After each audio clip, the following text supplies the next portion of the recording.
Hi, and welcome. Thanks for stopping by. I wanted to read a short passage, one of my favourite passages from one of my favourite books. The book is Eric Berne's What Do You Say After You Say Hello? What do you say after you say hello? This childlike question, so apparently artless and free of the profundity expected of scientific inquiry, really contains within itself all the basic questions of human living and all the fundamental problems of the social sciences. It is the question that babies ask themselves, that children learn to accept corrupted answers to, that teenagers ask each other and their advisors, that grown-ups evade by accepting the corrupted answers of their betters, and that wise old philosophers write books about without ever finding the answer.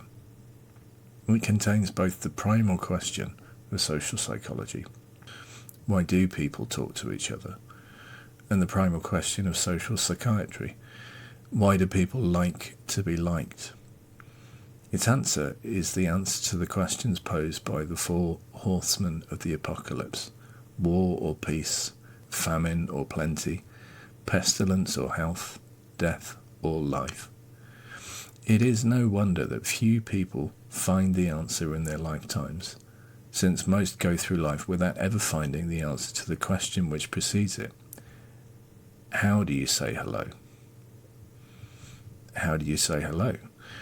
This is the secret of Buddhism, of Christianity, of Judaism, of Platonism, of atheism, and above all of humanism. The famous sound of one hand clapping in Zen is the sound of one person saying hello to another, and it's also the sound of the golden rule in whatever Bible it's stated. To say hello rightly is to see the other person, to be aware of him as a phenomenon, to happen to him, and to be ready for him to happen to you. Perhaps the people who show this ability to the highest degree are the Fiji Islanders, for one of the rare jewels of the world is the genuine Fijian smile. It starts slowly. It illuminates the whole face. It rests there long enough to be clearly recognized and to recognize clearly, and it fades with secret slowness as it passes by. It can be matched elsewhere only by the smiles of an uncorrupted mother and infant greeting each other, and also in Western countries by a certain kind of open personality. Oddly enough, in my experience, such smiles are most frequently seen in girls in their 20s with long black hair. This book discusses 4 questions. How do you say hello? How do you say hello back? What do you say after you say hello? And principally the plaintive query, what is everybody doing instead of saying hello? These questions will be answered briefly here.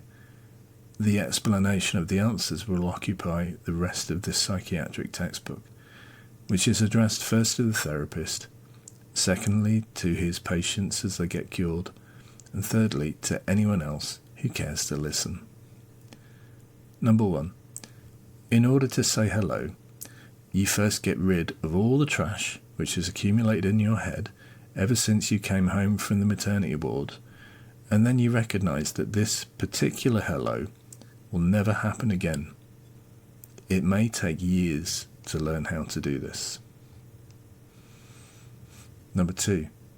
In order to say hello back, you get rid of all the trash in your head and see that there is somebody standing there or walking by waiting for you to say hello back. It may take years to learn how to do that. Number 3. After you say hello, you get rid of all the trash that's coming back into your head, all the afterburns of all the grievances you've experienced, and all the reachbacks of all the troubles you're planning to get into. Then you will be speechless and will not have anything to say. After more years of practice, you might think of something worth saying. Number 4. Mostly this book is about the trash, the things people are doing to each other instead of saying hello. It's written in the hope that those with training and talent for such things can help themselves and others to recognize what I'm calling, in a philosophical sense, trash. since the first problem in answering the other three questions is to see what is trash and what isn't. The way people speak who are learning to say hello is called Martian, to distinguish it from everyday Earth talk, which, as history shows from the earliest recorded times in Egypt and Babylonia to the present, has led to wars, famines, pestilence and death, and in the survivors to a certain amount of mental confusion. It's hoped that in the long run, Martian, properly learned and properly taught, will help to eliminate these plagues. Martian, for example, is the language of dreams, which show things the way they really are. Thanks for listening. Now go buy this book, and once you've read it, say hello back in the comments.